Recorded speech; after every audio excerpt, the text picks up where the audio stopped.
Hola con todos, mi nombre es Fran Anthony Sarnaqueo Goña.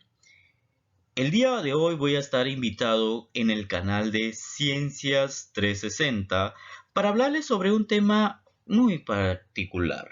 Estamos hablando sobre algo que ustedes están viendo desde el nivel secundario hasta el nivel universitario, que para muchos se les hace un poco difícil ver sobre lo que corresponde la trigonometría.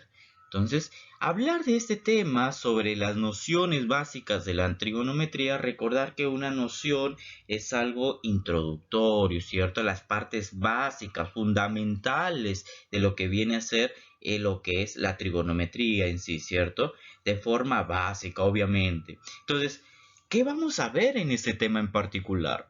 En este tema en particular, si nosotros tenemos en cuenta lo que corresponde a la temática de ángulos, si nosotros tenemos lo ideal de lo que viene a ser este tema, podemos abarcarlo en esto lo que viene a ser las nociones básicas de la trigonometría. Pero ahora, tener en cuenta que este tema con la geometría no es lo mismo. ¿Por qué razón no es lo mismo? Porque la geometría, recuerden que es algo limitado, mientras que la trigonometría, sus ángulos son ilimitados. Entonces, ¿de qué vamos a hablar? De lo que significa limitados y lo ilimitado. Bueno, si no hay mucho más que decir, comencemos con la parte introductoria. Bueno, noción de un ángulo trigonométrico, pero una noción básica trigonométrica es aquel ángulo que se genera por una rotación. Entonces, esta rotación, lo que queremos dar a entender, que se origina un punto fijo. Ese punto fijo, la cual hemos llamado, lo vamos a llamar vértice. Y sabemos que un vértice es aquel donde se originan los rayos de sus posiciones inicial hasta su posición final, ¿cierto? Entonces, aquí tenemos el rayo OA, que va a ser la posición inicial, mientras que tenemos el rayo OB, que viene a ser la posición final, donde estas posiciones de estos dos rayos va a originar un ángulo, que lo hemos denotado alfa.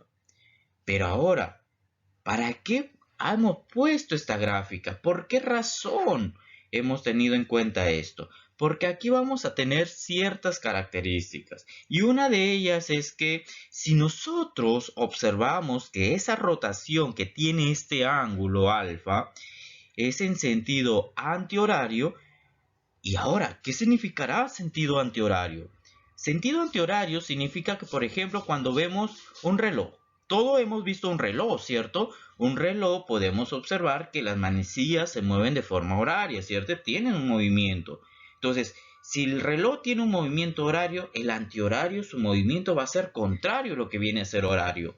Entonces, eso es lo que tenemos que tener en cuenta para poder abarcar lo que es antihorario.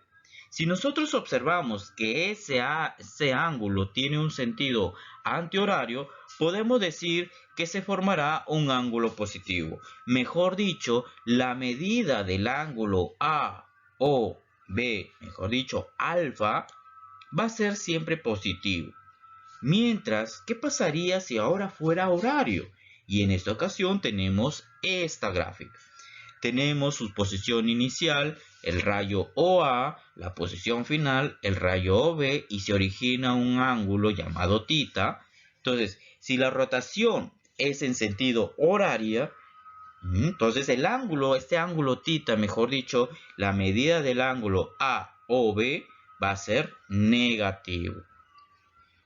Es lo que quiero abarcar en este tema, que nosotros al identificar estas rotaciones y tener en cuenta si es horaria o antihoraria, saber cuándo es positivo y cuándo es negativo. Ahora, hay que tener ciertas observaciones. ¿Por qué razón ciertas observaciones?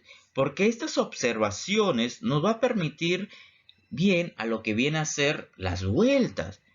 Entonces, si la posición inicial y la posición final coinciden por primera vez, se le dice que va a tener una vuelta. Pero ahora, ¿qué quiero decir? Observemos esta gráfica. Si nosotros tenemos este rayo donde tiene su vértice, que es su posición inicial, y damos cuenta que esta rotación coincide la posición final con la posición inicial una sola vez, podemos decir que se ha originado una vuelta.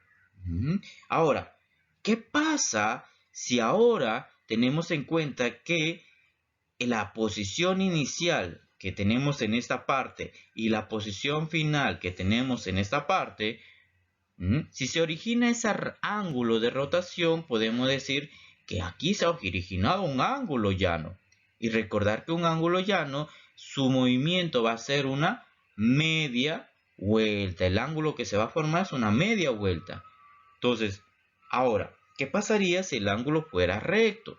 Si el ángulo fuera recto, mejor dicho, que mide 90 grados uno de sus ángulos, entonces tenemos que tener en cuenta que si la posición inicial da esta pequeña rotación hasta la posición final, que es esta parte, podemos decir que es la cuarta parte de una vuelta. Entonces, pero ahora tenemos esta gráfica. Se parece mucho, pero de forma contraria. Pero no es lo mismo. ¿Por qué razón? Porque ahora la posición final está en esta posición donde estaba anteriormente, pero aquí hay un breve cambio, que la posición final del rayo va a ser contraria.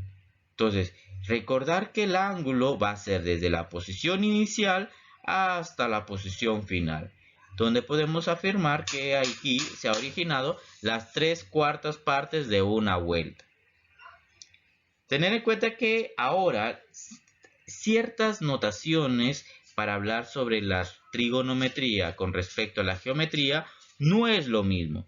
Y lo mencioné desde un inicio. ¿Por qué? Porque la trigonometría, sus ángulos son ilimitados, mientras que en la geometría sus ángulos son limitados.